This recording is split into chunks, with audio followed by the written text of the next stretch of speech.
So to figure out how integrals ought to work in polar coordinates, what we need to do is figure out, well, we know how to tape measure a region in polar coordinates. We just need to find the inner function and the outer function and some limits on theta. And we know how to convert the function we're integrating, the integrand. We know how to convert that from rectangular coordinates into polar coordinates.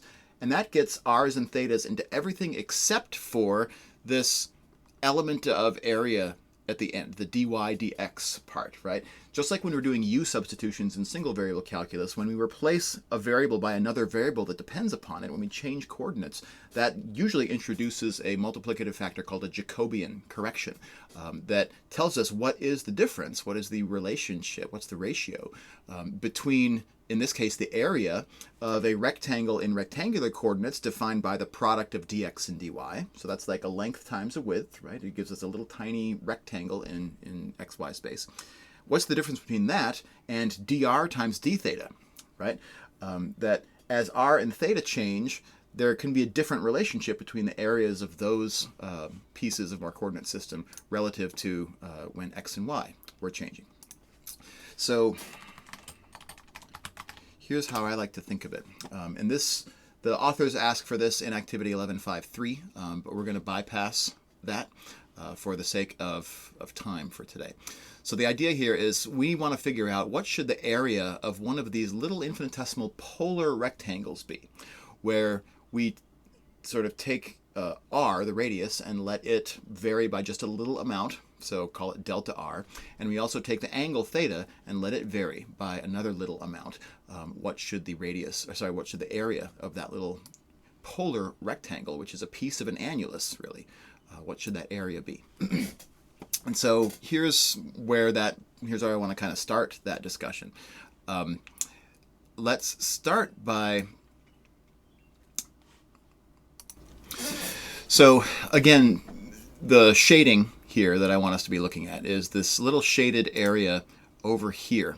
This is my little polar rectangle. It's a tiny piece of an annulus where the difference in the radii of the circles that define this annulus is called delta r. And so here we're looking at a delta r of 0.1.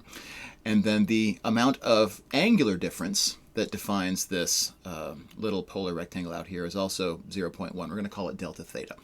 And so the question is, how should the area of this little polar rectangle depend on delta r and delta theta?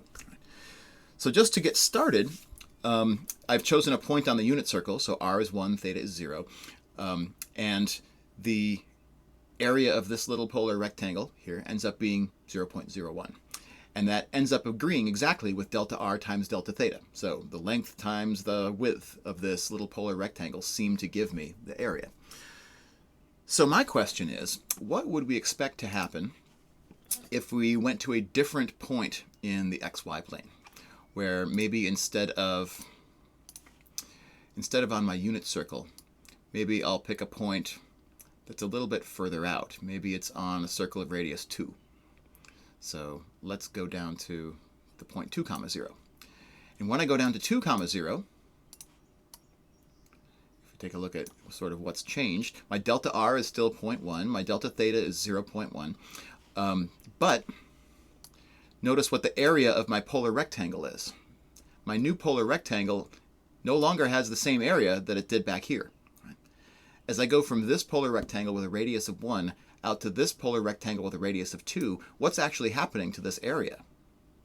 When I move this polar rectangle from a radius of 1 out to a radius of 2, notice what's happening. This little polar rectangle's width is staying the same as I move it along, but this height, this sort of quote-unquote height here, is changing. Right? It's getting bigger as we get further away from the origin. So my polar rectangles, even for the same delta r and delta theta, my polar rectangles get bigger in area the further away from the origin that I get. And what is the relationship that's being suggested here between the product of delta r with delta theta and the area of my polar rectangle? Delta r delta theta versus the area. When I'm at a radius of 2, what's the relationship between the area and delta r delta theta?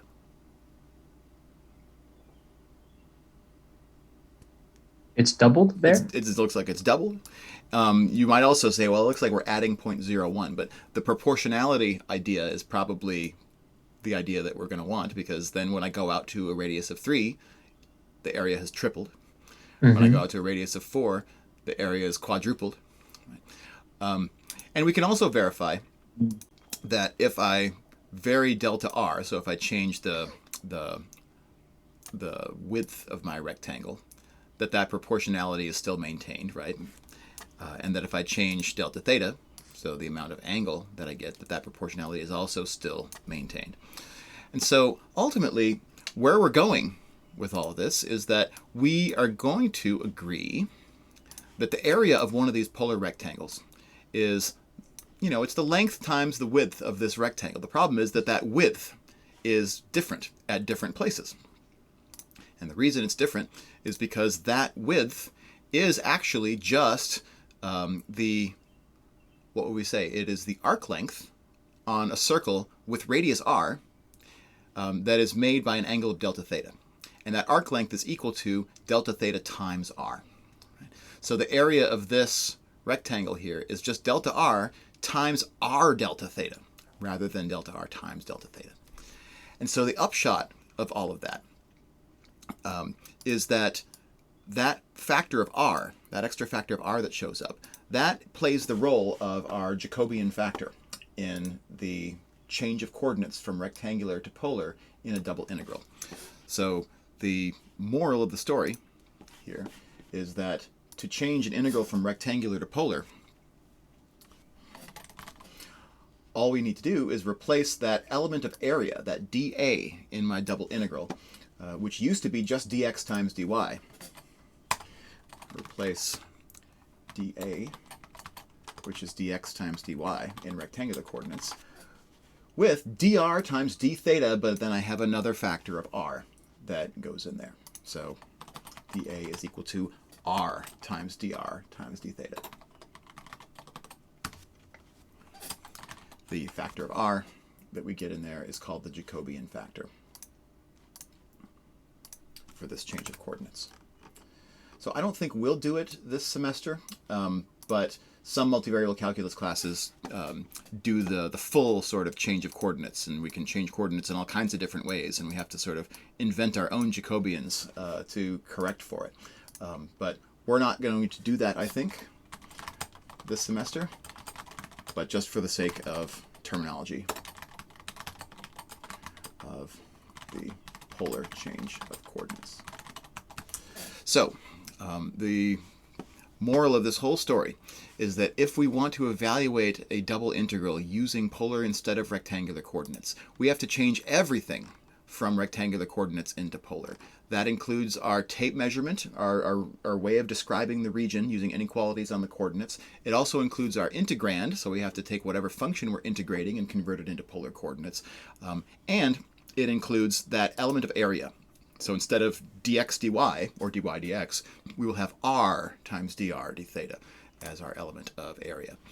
So with that in mind, let's embark upon activity 11.5.4, in which we are integrating the function x plus y over the region D, which is described by the inequality x squared plus y squared less than or equal to 4.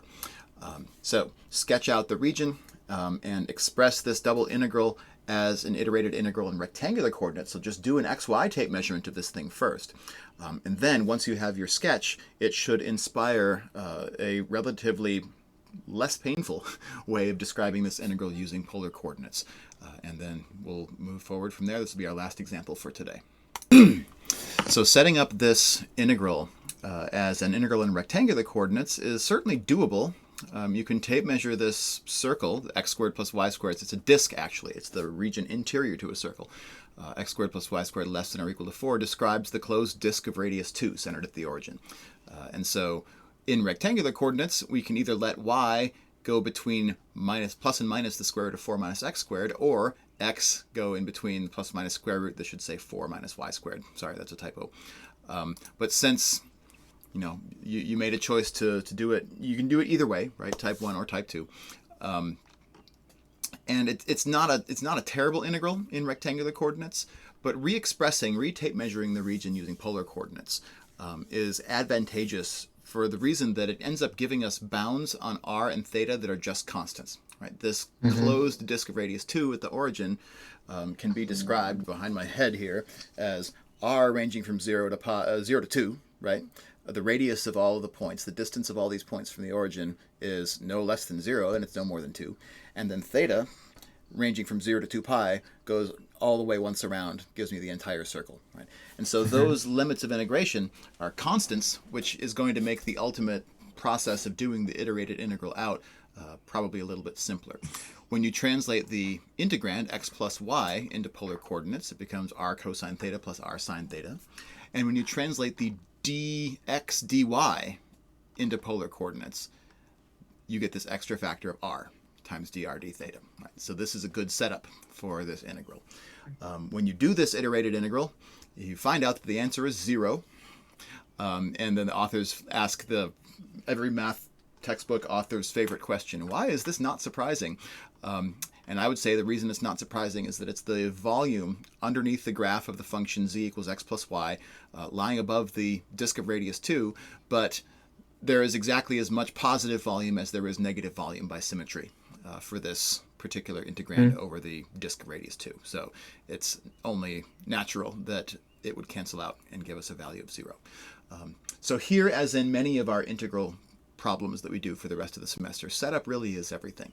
And the actual evaluation of it, well, it's certainly is still interesting, is, for me at least, a little bit less vital. As long as you get the setup right, after that I sort of trust your calculus for the most part to get you home.